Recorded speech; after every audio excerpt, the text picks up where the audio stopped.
You're crashing? No. Yeah, now go to fuck to sleep. Since you're crashing. So then on tomorrow, not tomorrow, the day after Friday? tomorrow after Yeah. D&D. Yeah. Do the food one? Tomorrow's Friday for me. Yeah, Oh, okay, I Saturday. remind you to put thing on. Okay.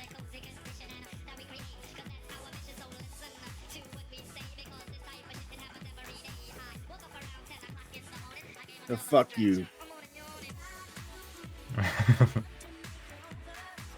How about this? I am also kind of sleepy. After this, I'll put Flyball to sleep. On the, You gotta read him a bedtime story? Nope. We reading? I'm gonna leave. I'm illiterate. I put the book. Yeah, it's already 8 o'clock. I've been going for 8 hours. Only 8? It's only 8.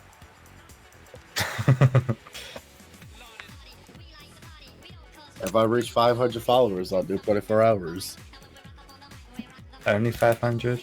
Yeah, me thinking maybe at 1,000 if I feel like it. I'm already at 441. I'm thinking maybe for my birthday this year I'll do a 24-hour. My birthday is fucking Monday. Yeah. My birthday's Monday and I gotta do Aether. Psycho open backup room world. Of course it did. Where's... He's not even with us? Bruh. He's gonna feel real bad in 3 months when he watches the VOD. Yeah. Okay. So here's a nighttime story. Or a bedtime story. Once upon a midnight jury, while I pondered weak and weary over many quaint and curious volume of forgotten lore. While I nodded, nearly napping, suddenly there came a tapping, as if someone gently rapping at my chamber door. 'Tis someone, okay, 'tis some visitor, I muttered, if I could read. Muttered, tapping at my chamber door. Only this and nothing more. Ah, distinctly I remember it was in the bleak December, and each separate dying ember wrought its ghost upon the floor. Eagerly I wished the morrow. Vainly I had sought to borrow from my books surcease of sorrow, sorrow for the lost Lenore, for the rare and radiant maiden whom the angels named Lenore, nameless here forevermore. And the silken, sad, uncertain rustling of each purple curtain thrilled me, filled me with fantastic terrors never felt before. So that now, to still the beating of my heart, I stood repeating, 'tis some visitor entering entrance at my chamber door. Some late visitor entering entrance at my chamber door. This is it. This it is and nothing more. Presently my soul grew stronger, hesitating then no longer. Sir, I said, or madam, truly your forgiveness I implore. But the fact is, I was napping, and so gently you came a rapping, and so faintly you came a tapping at my chamber door. Then I scarce was sure I heard you, or that I was scarce sure I heard you. Here I opened wide the door, darkness there and nothing more. Deep into the darkness peering long, I stood there wondering, fearing, doubting, dreaming dreams no mortal ever dared to dream before. But the silence was broken, and the darkness gave no token, and the only word there spoken was the whispered word Lenore. Who? Lenore's dead. She what did she die? He has a separate he has like his like obituary for Lenore in this one too, but or it's a poem about Lenore in this book. He wasn't even like romantically into her. She was just like a really peppy young lady that he found very interesting. Meanwhile, Sheena's drowning me. No, don't worry about it. Don't worry about it. No, don't worry about it. I'm just gonna do this. This I whispered, and an echo mumbled back the word Lenore. Merely this and nothing more. Back into the chamber, turning, all my soul within me burning. Soon I heard again a tapping, somewhat louder than before. Surely, I said, surely that is something That is something at my window lattice.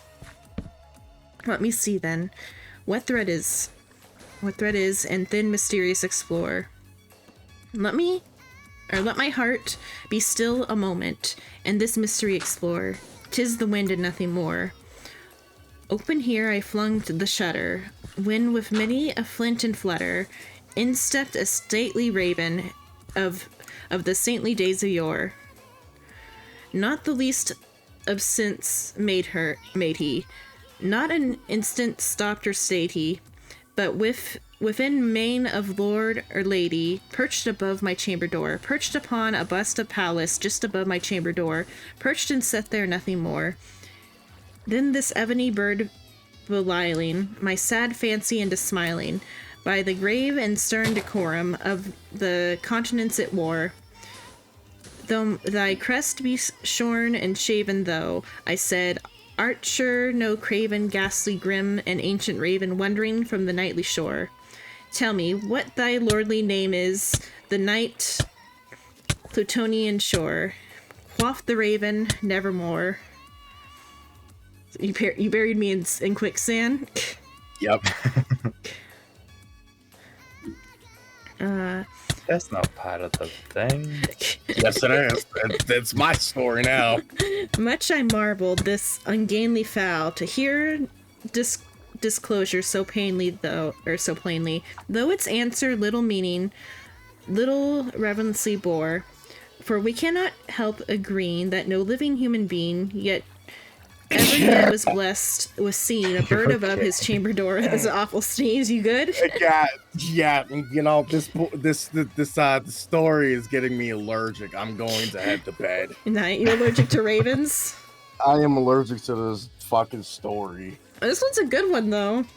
It just sounds like a rhyme. Straight it's up a poem. rhyming. It's a poem. So it's not a story at all. Well, it's a short story poem. It's a poem. It's a poem. By Edgar Allan Poe. I like how you just like gave up. But yeah, it's a poem. It's a long poem though. It's like 3 to 4 pages. It sounds fucking long. My god. But do continue. Yeah. I will still be listening. Okay. Okay, bird and beast upon the sculpture, bust above his chamber door, with such a name as nevermore.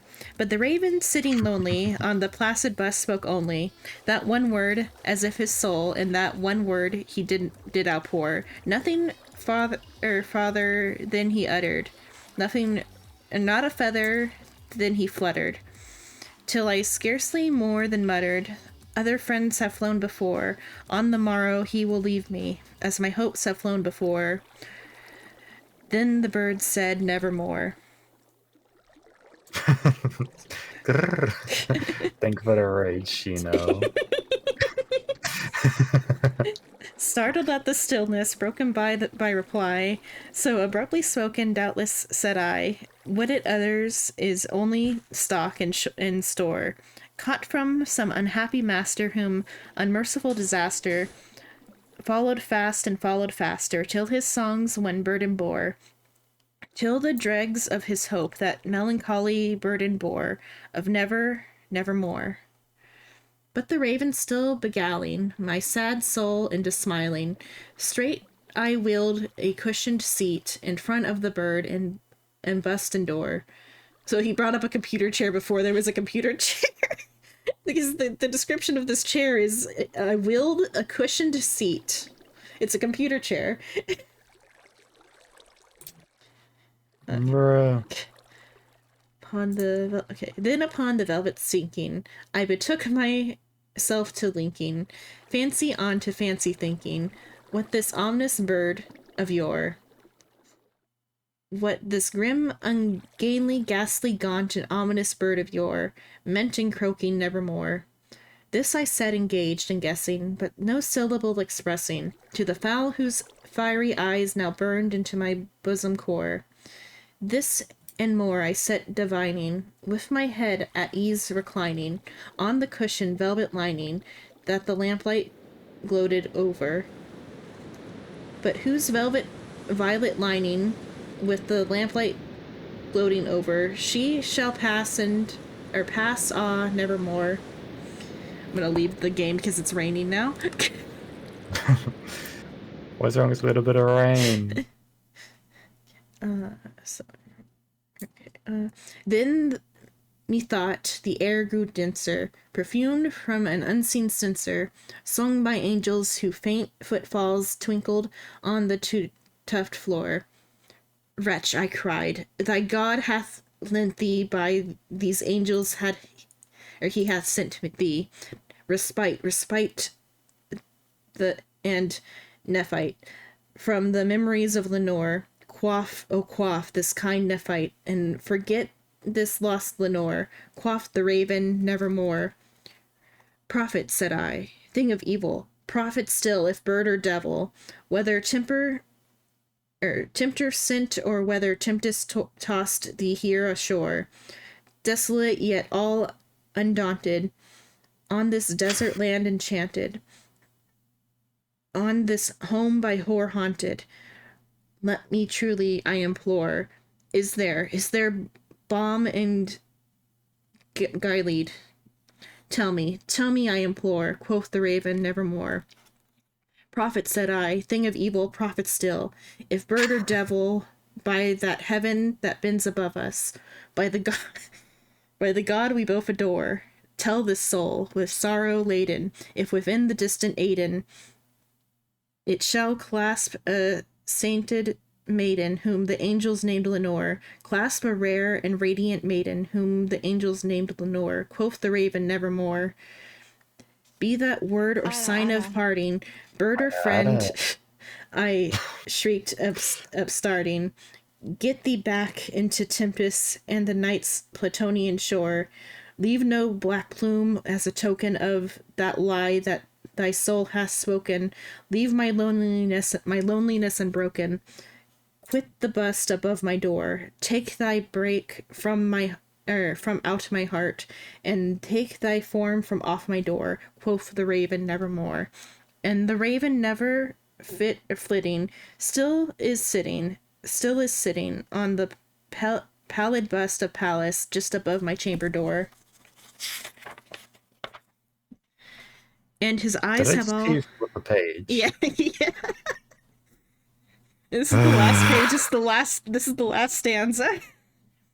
And his eyes have all the seeming of a demon's that is dreaming, and the lamp light over him streaming throws his shadow on the floor, and my soul from out that shadow that lies floating on the floor shall be lifted nevermore.